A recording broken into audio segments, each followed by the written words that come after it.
clarifying type of a question. I read that in what Maharaj is saying about mantras and meditations, is he using the word interchangeably, the two practices? There's some areas that I read that he also says mantra meditation, and he says mantra. So can you shed some light on that? Yeah, mantra The is difference between meditation, the way he's using it, and mantra is, of course, mantra. I mean, that I get. right. Yeah, I mean, meditation mantra is basically just concentrating on the concentrator. He talks Okay. about, remaining with your selfless self, Yeah. be Okay. with you always. The Okay. mantra is basically a way to keep the mind busy so that you can be with yourself I and see. start to see that the entire world is appearing on my spontaneous presence, and I really have nothing to do with that. I see. So you're meditating on that, what he calls the spontaneous, invisible identity, if you will, using the mantra to get yourself anchored in that. Correct. The mantra is basically a way just to keep the mind busy Okay. so that you can observe. Basically, you invite the attention of the invisible listener and you observe yourself kind of moving about without this mind flow, without this mind constantly commenting on what's going on. And it starts to get you to get rid of the illusory layers that are blocking you, basically the ash, as Maharaj talks about, that's covering the fire. And that fire is selfless self burning underneath. Mm-hmm. Mm-hmm. Okay. Okay. Okay. I just needed that clarification. That's what I thought he meant, Absolutely. and yeah. The whole thing is to remain, like Maharaj talks about remaining prior to beingness. And beingness is that sense of presence, that sense of I am. You're witnessing that, basically, because that's appearing. And then the entire world is appearing on this spontaneous presence. So you want to be with you always. You want to remain with your selfless self, and basically prior to beingness. Because beingness, that sense of existence, kind of popped and created, like Maharaj says, when you lay down and sleep at night, the entire dream world is created just with one speck. And the similar thing, you, the selfless self, this sense of existence came on you and immediately presented this world. But that's why Maharaj says, be with you always, remain prior to beingness, because prior to beingness, there was no world, there was no you, no he, no she, no it, nothing. All of this appeared on that presence. So everything that you're seeing is absolutely illusion, and you are prior to beingness. I'm glad you raised this point, because of late, I've been really baffled by this thing, which is the transitions between sleeping and waking, if you will. Like I get what he said when he says the sense of presence, or the sense of I am, devoid of any adjuncts, male, female. So I get that. What happens? Can you say something about sleep? What happens when so-called I fall asleep? So when I fall asleep, the sense of I-ness, like I get the sense of who I am, right? The sense of I-ness right now, sitting here with everybody, that sense of I-ness sort of subsides and disappears during deep sleep. Go ahead. So then that's gone. And when I quote unquote wake up in the morning, when the alarm clock buzzes at 6 o'clock in the morning and I gets up, I come to. I don't quite. Language is so limiting right now. Like you wake up. Technically, you just what I am. The I am presence literally disappears, if you will, during deep sleep. Well, the I am presence, the presence appears spontaneously. This is how you know I exist. And then suddenly presence is there. Presence creates then this entire dream state. Correct. This consciousness. Right. Within consciousness is the idea of sleep and waking and all of these things. That's why Maharaj says remain prior to beingness. That is a part I want you to see. I want to sort of wrap my head around this. Is when he talks about prior to I am. So is he talking about that, lack of better word, state, if you will, when the I-ness the presence have subsided during deep sleep. Is that what he's talking about prior to presence? You know, prior to presence is basically the only thing that's in your observing or observation, so to speak, is presence. And you know that everything else, sleeping, waking, all the people, all the world, your own body, all these things are appearing on spontaneous presence and are absolutely illusion. The only thing that's true is when you recede through presence to the knower of this presence, and that is that you are. This presence appeared, or this spontaneous kind of existence, and the concept was the spontaneous existence clicked with the body, and you said, I. The entire form world appeared, and you kind of clicked with this body and said, I, and started moving about with this. But you're prior, so as you're observing this spontaneous presence, that's it. All from the rest of that, you know, appeared on spontaneous presence, and therefore is absolutely illusion. Has nothing to do with you whatsoever. And yet, knowing that, then you can move about in this dream world and do these various different things without any troubles whatsoever. And you just remain as the kind of witness, not even really witnessing, but the witness of the sense of presence is that the spontaneous presence, and all of this is appearing on that spontaneous presence. But you just remain with your selfless self, as Maharaj says, be with you always, as this witness to presence, and that's it. All the rest is, you know, has appeared on spontaneous presence and will also disappear, but you will not disappear because the sense of presence appeared to you. If you were not there, the presence couldn't have appeared to you. But we're talking selfless self that's speaking with selfless self and disregarding the thoughts of any kind of body communication or body forms. So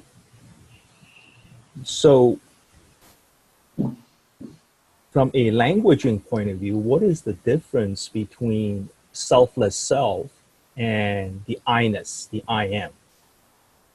Well, selfless self is the self without self, and this presence has appeared on that spontaneous presence.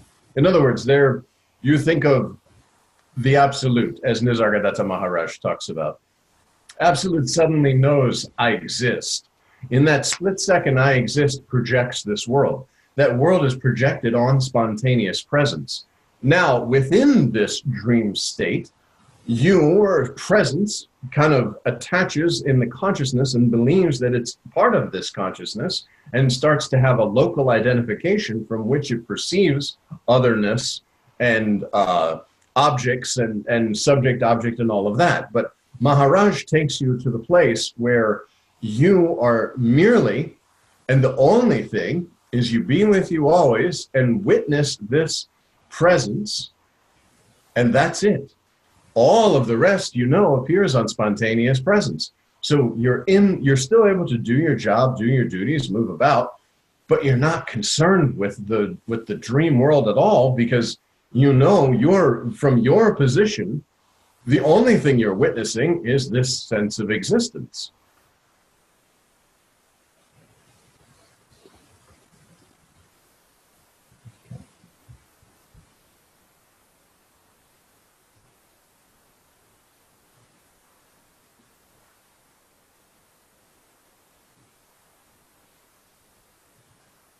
So would you then say that the I-ness, you know, the sense of I,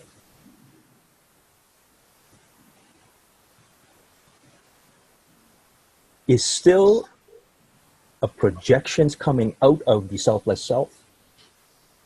The sense of I is the sense of existence, the just I that projected the entire world.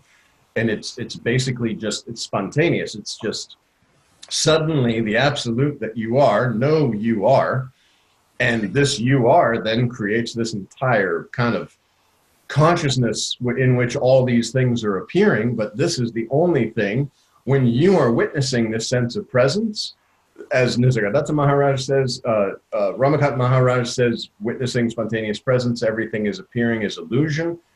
That you are. Mm-hmm. Presence is the only thing that you're kind of paying attention to, so to speak. And when you are witnessing presence, you're more subtle than presence, and you're prior to presence. And there is nothing more after this, because that's the ultimate truth.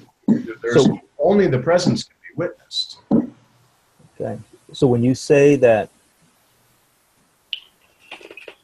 let me come back to my original point where I'm getting baffled Okay. about deep sleep.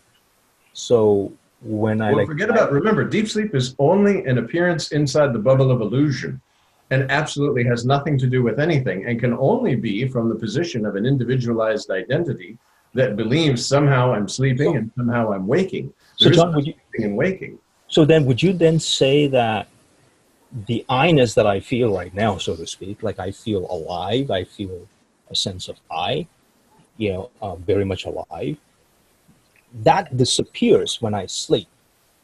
And when I wake up in the morning, that comes, I wake up, I come to.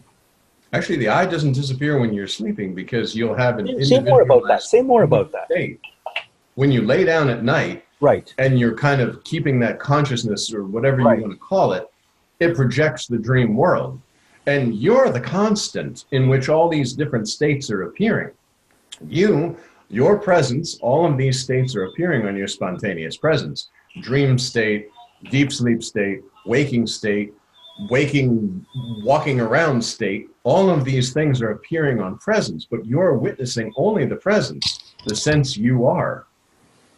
The idea is that the presence, I is everything. I is not an individual of something. There is nothing other than this sense of presence that is kind of poking or pulling you back to your own self. There is nothing else.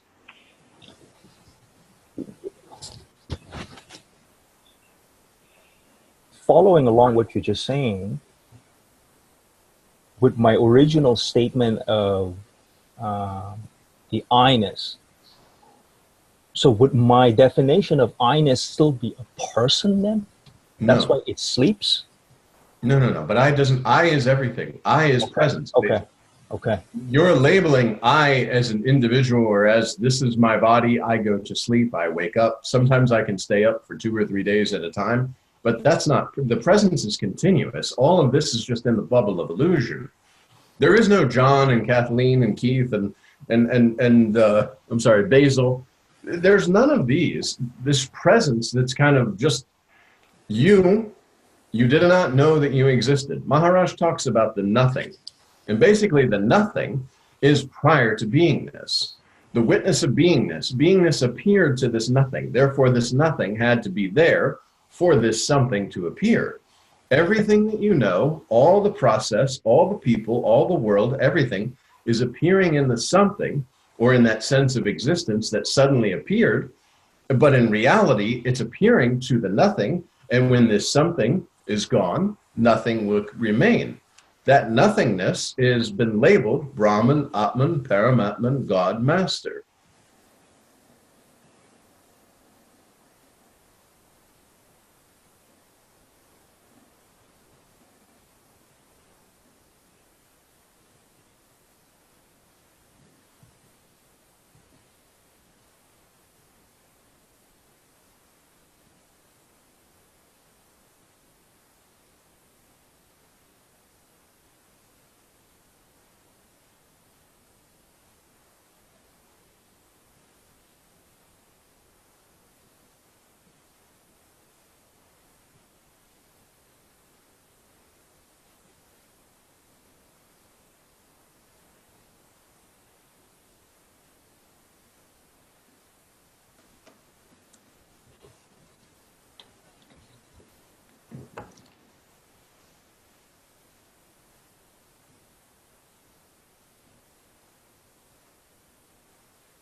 Just kind of taking everything that you've said.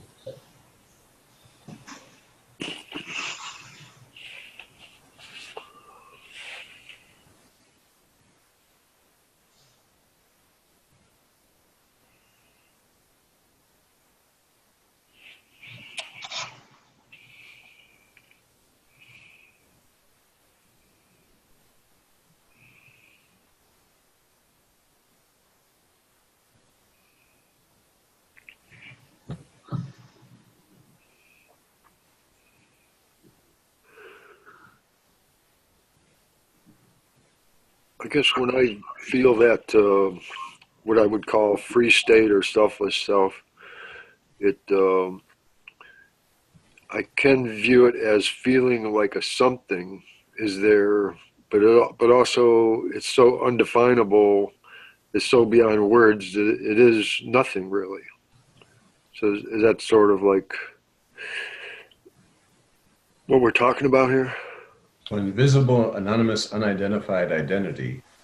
But the nothing, suddenly the sense of existence came, as Maharaj says, then the rest of the world is projected on your spontaneous presence. This spontaneous presence is the only thing, like just I, that presence is the only thing that the attention should be on, because everything else is appearing on that presence. That's as close to your own self as you can be.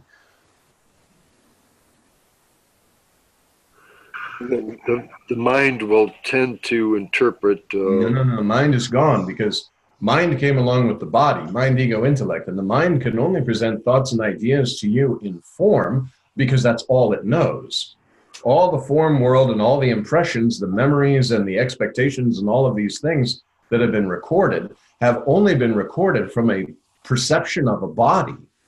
So mind is disregarded immediately because you are prior to beingness. Beingness has appeared to that you are, and then that beingness, presence, I am, this projects everything else. All you need is to be with you always and remain with the sense of presence and know that everything has appeared on spontaneous presence. It's absolutely illusion, yet you appear to be moving about and doing these various things, but there's no mind. How? Because mind will present a flow of thoughts based on memories and impressions, based on a body perception. Everything that the mind gives you will be from the perception or the point of view of a body, and therefore otherness and world and all this sort of thing. So there'll be a lot of things to talk about. But in reality, you remain as the only thing that you're witness or, quote, concentrating on is the sense of presence, because the sense of presence is the first notice of I exist. I exist, boom, projected the world, just as it does in dream. I am a body is not a reality. The body gives you the idea, a sense of existence, only because you feel you exist. But you exist as what? That's why Maharaj says, know yourself in a real sense, formless, and disregard this body. Then when the mind starts to give you different ideas and thoughts and all this sort of thing, you can totally ignore that because, again, the mind is impressed with what it knows.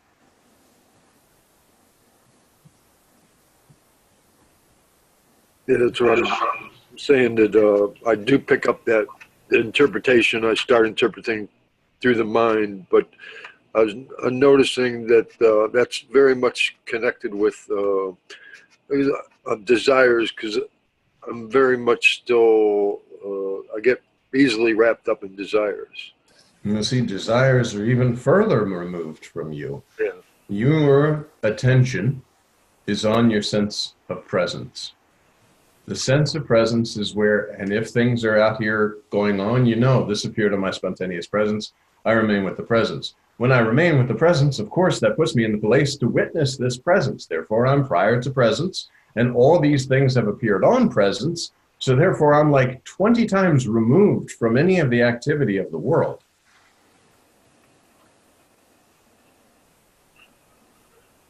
And mantra does, it it puts something in place of desires. Well, mantra erases all the illusory layers, the thoughts, I am somebody else, body knowledge, and all this sort of stuff, so that you can pay attention to the presence that's always there, but has been covered over with illusory thoughts and layers of all kinds of things that you've been trying to think about and do that are totally illusion. So mantra allows these things to be erased so that your sense of presence, which Maharaj speaks about, the fire is burning under the ash.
I don't really have to, I don't really have to view desires as being desires anymore.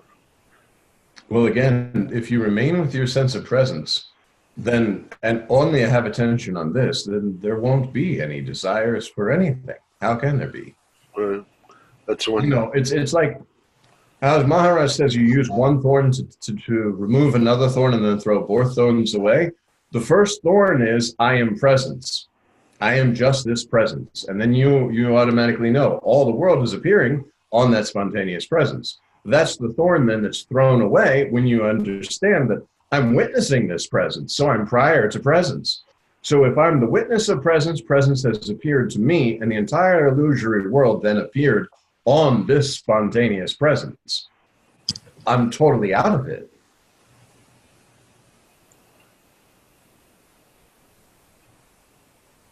And the things that come and go and the different happenings, you know, there's nothing happening.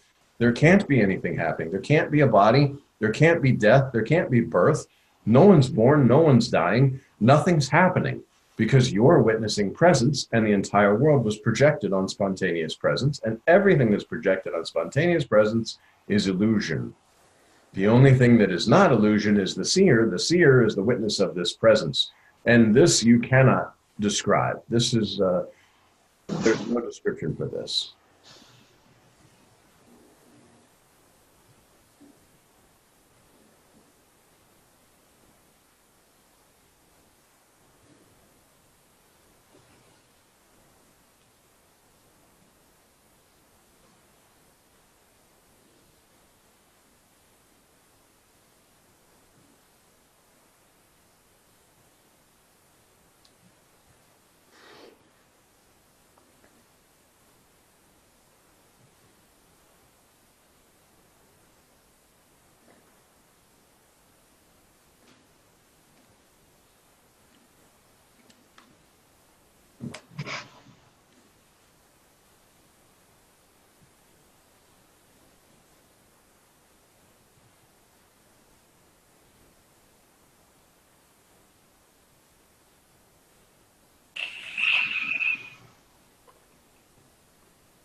One way to conceive of it that occurred to me today was that I'm always tending to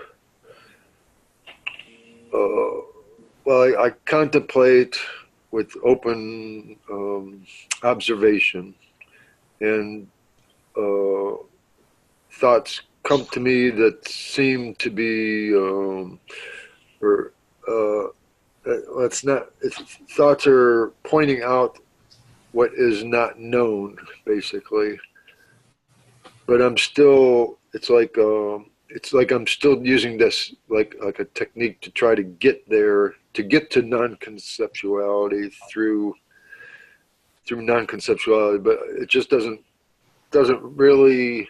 Sometimes it clicks, but not. Sometimes it just wears itself out, and it gradually just stops questioning. I stopped the observation, and it just stopped. You are aware of your presence?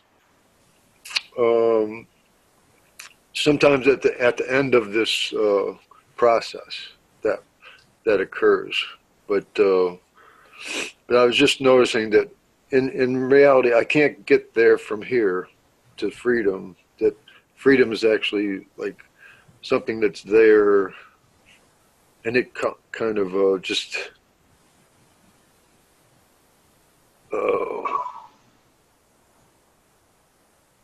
comes to me. Comes to me, but it's not the me that I'm talking about. Is not anything. It's just thought. But the freedom is there all the time. Forget about freedom and all these sort of things. These are just concepts and words. Presence. Well, when you're aware of your presence, just remain aware of this presence. I guess that's what I mean by freedom.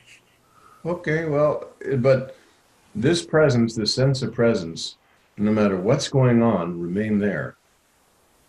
And even if you're just every so often touching, when you do, just keep attention focused on presence. Just keep attention there. Use this body, mind, ego, intellect to recede into presence.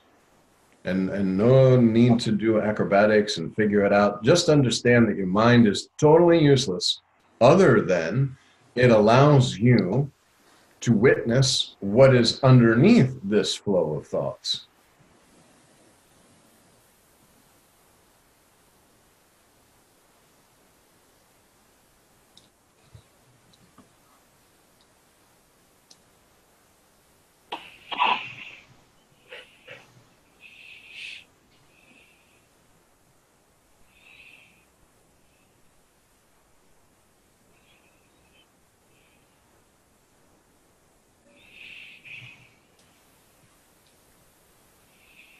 Just this, how would you figure everything out if you had no body, no mind, no ego, and no intellect?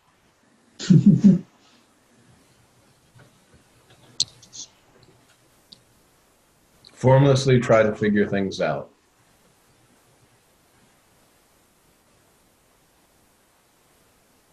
And when any form is appearing, no, it's appearing on the spontaneous presence that you are witnessing.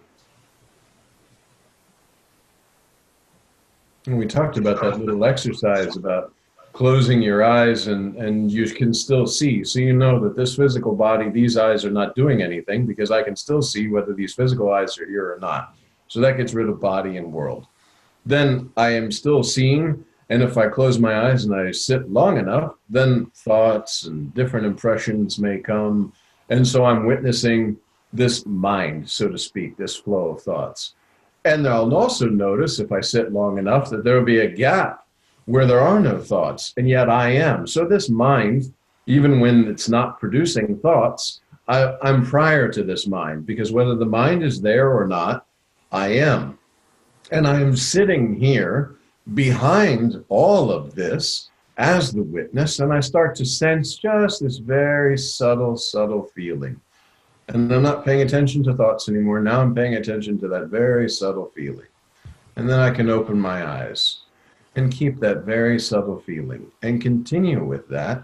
That's presence. And that's where I want to have all my attention focused, rather than in the illusory world where everything is appearing on that.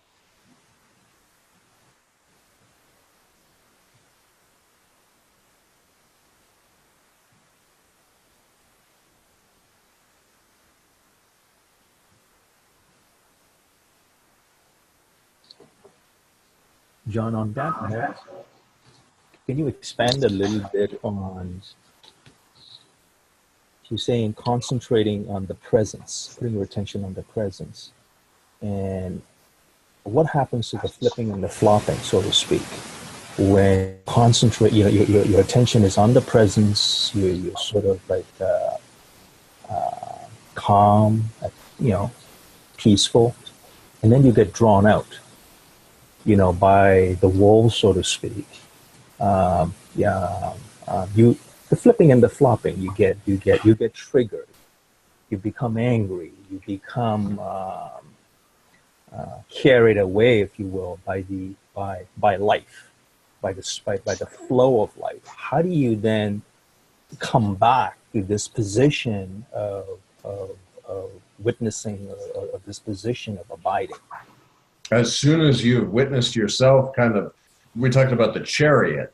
You're in a chariot and all the chariot horses start to go crazy and you're pulling them in. If you don't rein them in as soon as it's noticed that they're starting to pull, then you're going to be dragged along and you won't be able to reel it back in. So as soon as there's a noticing that you're witnessing not presence, that you're no longer in that presence, that you're actually projecting and out into the projections, you just remind yourself, and this is where it's very good that Master says, our entire world is appearing on spontaneous presence. So for this time, I'm not witnessing this presence. Instead, I'm witnessing the illusions that are appearing on presence. I remind myself of this and just continue back with presence. When able, if for a time, it may be kind of a toing and froing, so to speak. But you just have to have faith and courage to step forward.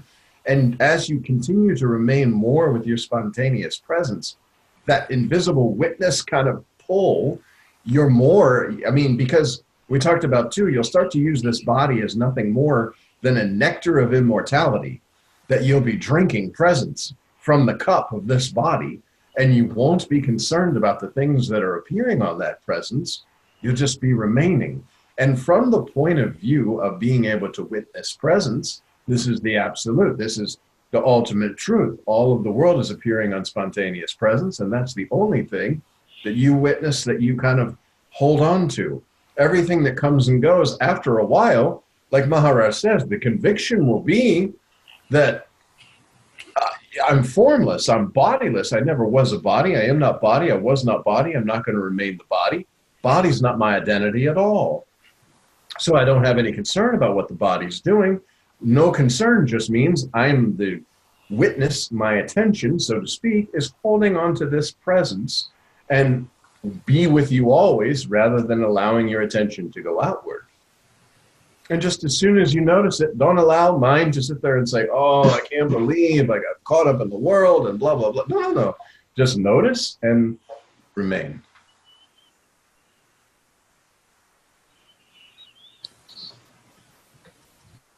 Yeah, I just find myself once you get sucked in, if you will, it is. If you are, let's assume that even if you are standing beside me, and says, tap on my shoulder and says that, hey, Basil, remember presence, focus on. I just get angry about that. It's like once you get sucked, you're so into the game, that into the drama, into the game, that it'll take a long time before the dust settles. So it is very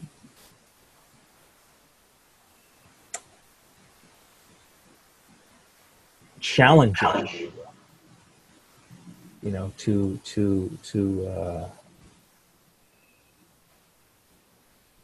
pull myself back. Well, and see, this is where Maharaj talks about. This is where Maharaj talks about meditation, because in meditation, you're concentrating on the concentrator, that invisible sense of presence that you know this. So you kind of refresh your memories. Oh, I'm not all this stuff that goes on all the time and all this body and world. This is my own self. This is my selfless self. This sense of a presence that everything has appeared on. And that's why meditation is important, to spend time with you. Like Maharaj says, step out of the illusory world for a little bit of time and spend time with you. The more time you spend with you, you're refreshing your memories of, oh, so that I, not these things that are going on. So the time of allowing this attention to wander out will be less and less, because you will have spent time with yourself, refreshing your memories that this seems to be appearing, but it's appearing on spontaneous presence and its illusion. I remain with myself with self. So on the point of meditation practice, if you will, what is the guidance? Is the guidance, are there specific guidance in terms of morning meditation, an hour, 2 hours, to sort of, lack of better words, to develop this muscle, if you will? That's exactly the right word, muscle. And developing, the more you kind of go and exercise this of remaining with yourself as self in meditation, the stronger it'll become, the more courage you'll have available. Just like a muscle, if you go to the gym and you start working out, you'll start to increase your weights. The same thing with the meditation. You'll start to increase the time that you're actually remaining with yourself as self, quote, in meditation, and yet quite nicely walking around and being in the world, because you're remaining with yourself as self, concentrating on the concentrator and not on the illusory passing things. Maharaj recommends 2 hours, where you can do like half-hour session or 2 half-hour sessions and then another hour, or however you want to work it. In the beginning, it's important. In the beginning, he also talks about concentrating on the tip of the nose and actually sitting for meditation. Now, I can say for my own self, as soon as I was in Maharaj in India, I just began concentrating on the concentrate all the time, like all of the time, because I absolutely understood that this so-called person standing in front of me is that presence in form telling me that I am that presence and that I am one with this presence and that all I have to do is remain there and that's it. And so, and Maharaj, I know you were talking about the Nam mantra there. The lineage mantra is, as Maharaj says, you can use Aham Brahmasmi, you can use Soham, you can use I am Brahman, Brahman I am, you can use Shivoham, and any of these. And as a matter of fact, before I went to India and actually received the mantra, I looked and Googled on the internet, okay, what's a good mantra? I've been listening to the Mahavakyas, so I put Yo So Soham Hamsaha Soham Asmi. And I just started kind of repeating this. It's just a matter of keeping the mind busy while you're remaining with your selfless self. When the mind is busy, it can't go out there and comment about all the different various goings on because it's busy with mantra. So you can remain with your selfless self. The illusory layers disappear because you're not adding on to them. You're able to remain with presence, and presence is literally, like Nisargadatta Maharaj says, remain with I am, and it opens all the doors. It reveals all the secrets to you and presents you with the knowledge that, hey, I'm the knower of this sense of presence, and that's all I need to know. Everything else is appearing on spontaneous presence. I am the witness of this presence, and I don't even really need to witness it because it's just here.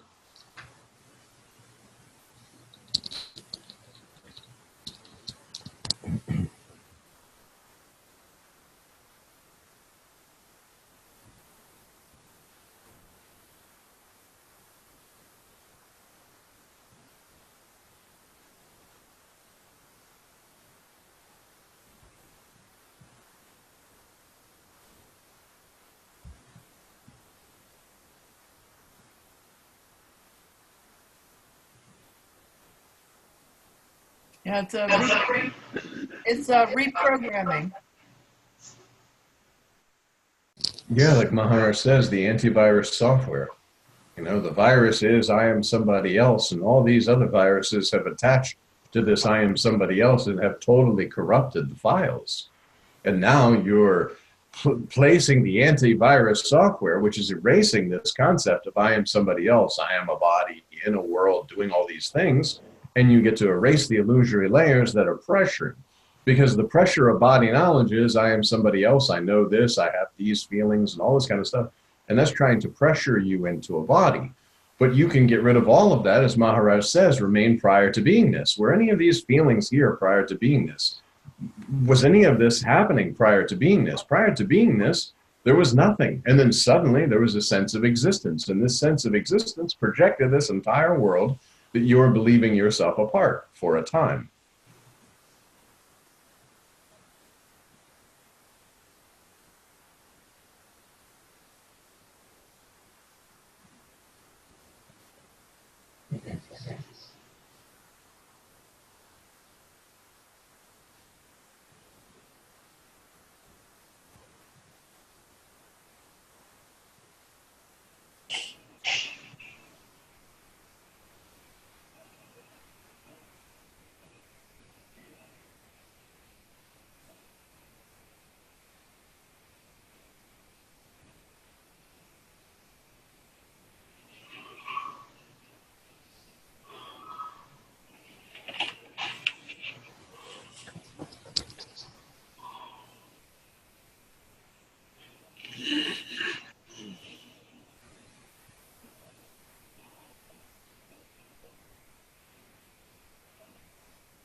There's something that Eckhart Tolle said.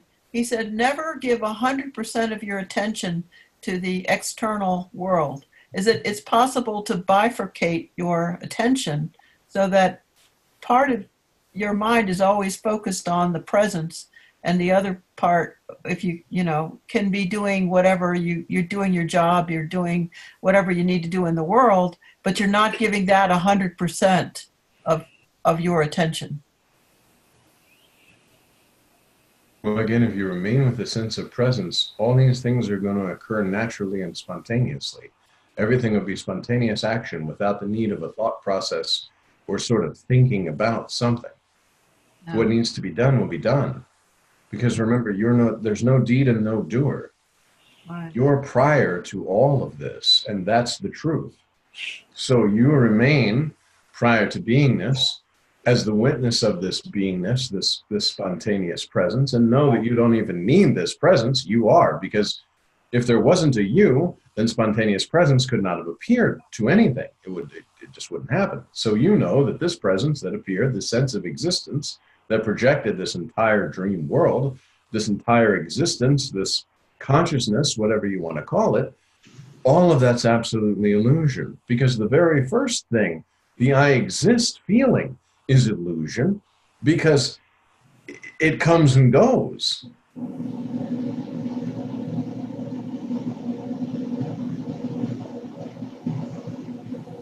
It clicks. Sense of existence is there. When this body falls, it's a 5-elemental body we talked about before, the banana.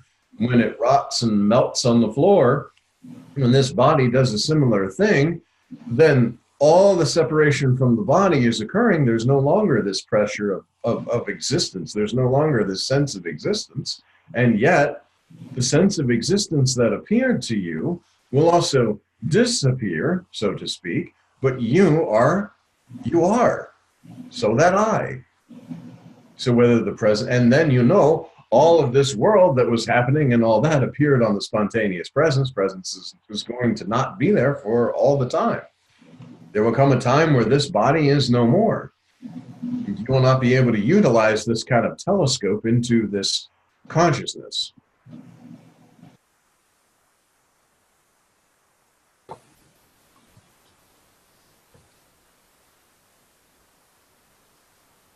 But that's why, as Maharaj says, you know yourself in the real sense. You are not body, you were not body, you're not going to remain the body. Body's not your identity. You're holding the body right now through the sense of existence, and the sense of existence is appearing to you the formlessness, the formless ultimate truth, as Maharaj would say. Last terminal, nothing beyond.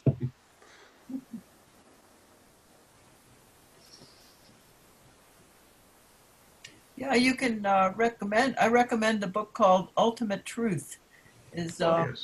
Maharaj's book, the latest book that he wrote, and it's pretty good. And the last part of it is sort of dialogue when he was in the U.S., but it's basically dialogues that he had with students. So, the very good reading. Plus, have you gone to ramakantmaharaj.us? Are you talking to me, John? Yes, I'm sorry. Basil, Yes. Ramakant Maharaj. Yes, I have. Yes. Yes, I have. Tons of videos Yes. there. And you can actually ask a question in the search bar. Oh, okay. And with the whole list of videos that will kind of be on that subject or that topic. Okay. I got the ebook that Kathleen was talking about, The Ultimate Truth. Ah, good. Yeah, and I find that very his writings it really resonated really extremely well with this message. And to be honest, I have known of Nisargadatta's Maharaj's teachings, but to confess, I could never understand it. When I read it, I just can't seem to quite get what he is saying. But when I came into contact with Ramakant's teachings, it just resonated so well. It's like it is so direct and uncompromising. And the only way I can describe it is it almost gives me the validation and the confidence, if you will, a confirmation. Go ahead. This is Absolutely. it. This is who you are. Absolutely. You don't need to apologize for that. It was almost like an acknowledgement you know, I mean, initiation is the right word, you know, literally a push, you know, a divine push by saying, yeah, go, you know, Absolutely. and I just, and even with the mantra itself, when I came into contact with his teaching, that was in September, you know, when I searched the web, I said, whoa, he's passed on. So, the there seemed to be a sense of what do you call it, missed opportunity kind of a thing. But then as I begin to explore a little bit more of his writing experientially, you know, I just took his mantra, you know, I am Brahman, and just ran with it, Absolutely. you know, and I just, you know, I'm not, I know my initial reaching out to you and to your group was to figure out the whole business of initiation, but I'm not stuck in that, you know, more of, I don't know what it is. It has been an extremely, I don't quite have the word for this thing. It has been a very spontaneous, you know, it has been a very spontaneous and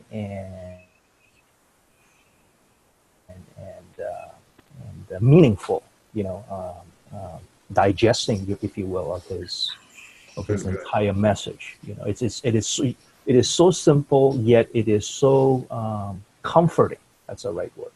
Comforting, and the confidence by saying, this is it. This is it. Just go with it. Good. You know, and here I find myself, you know, having this conversation, and I appreciate you sharing this Good. Absolutely. in such an uncompromising manner. Absolutely. And craziness still goes through, you know, and somehow having contact, you know, with his readings and there's when I go back and read some of Ramana Maharshi's writings, you know, when I flip the page, I say, I get it now. Indeed. I get it. I know what you're saying, but I can't quite explain it in words. So it's more of like, I think he has breathed life into the teachings. Like I get it. So Maharaj talks about the readers. You're reading the reader, and it's the reader's story. Yeah. That burning is like, oh, it's my story. Yes. That's what Maharaj says. It's like it's a pull. Yes, I have to know myself. Yes. Yeah. And when he gets when he says the way he describes presence, he says the invisible, anonymous. It's just like, you know, it sends a shock wave. You know, I get it. You know, and it is most of the time it is. When I go back to to some of his videos, it's almost like looking for confirmation. You know, this is what let me replay what he said. This is what he said. I want to confirm, you know, my intuitive understanding. Is this what he's saying? And he presented in such a simple way, and it has really given me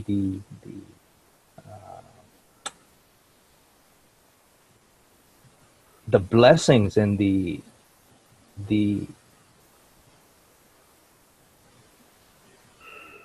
lineage authority, if you will, by saying, you know, this is who you are. Yes. This is who you are. I mean, reading it is one thing, you know. I mean, you can, you know, flip the scriptures and, you know, look at Advaita and all that kind of stuff. But coming from him, I mean, I even, no offense to his guru, you know, which I find great difficulty trying to unpack, you know, what he is saying. But with him, it was such a simple message, you know. And at one level, there is a little bit of, oh darn, I missed the train. I could have, you know, but that's just more mine, you know. I mean, it is what it is, and I feel extremely fortunate, you know. It's almost like the good old saying, you know, when you're ready, the guru shows up, kind of a thing. Yes. The right teaching shows up at the moment. Yes. And Guru is not a person. Guru is presence, and presence was speaking through Maharaj. Yes. So there is no death to this presence, even while you're watching the videos. Yes. The sense of presence and the understanding, the recognition and the projection. Yep. So that I. Yep. But the mind scratches a little bit by going, hey, you know, but that's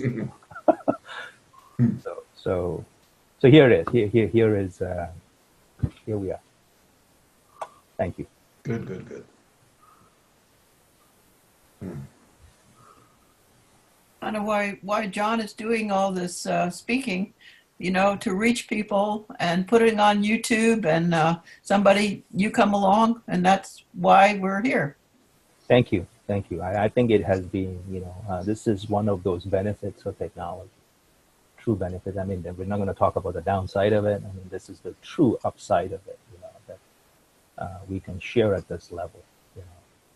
It's good to have somebody new. Yes, old folks here, we talk to each other every week. But it's good.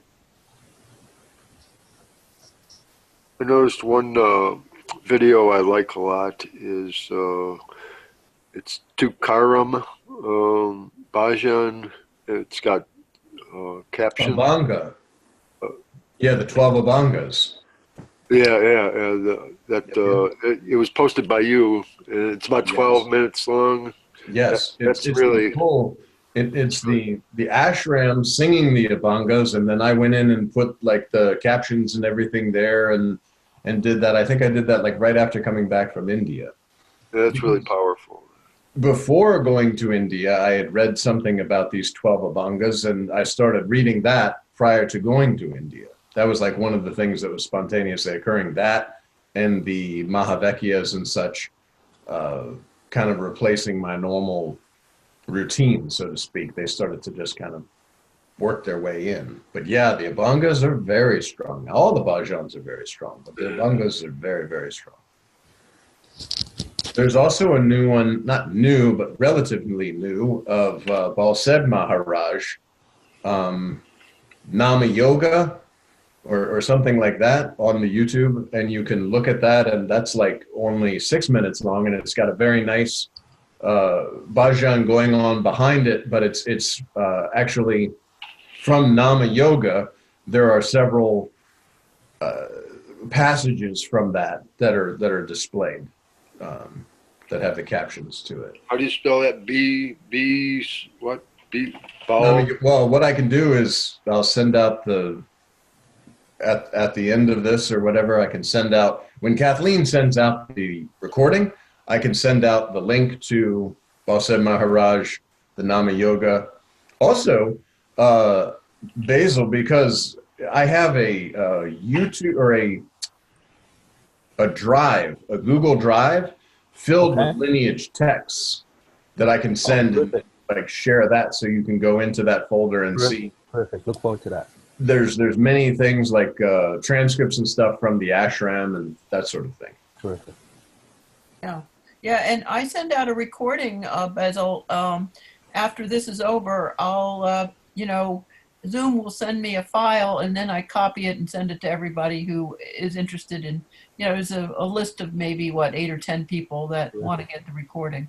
But is this video not, this session's not going to be uploaded by John on the website? Yeah, he does. Yeah, that too. Yeah. Okay. Yeah, John, if you want, send me that link to the texts also, because I guess if I got it in the past, I haven't used it. Sure.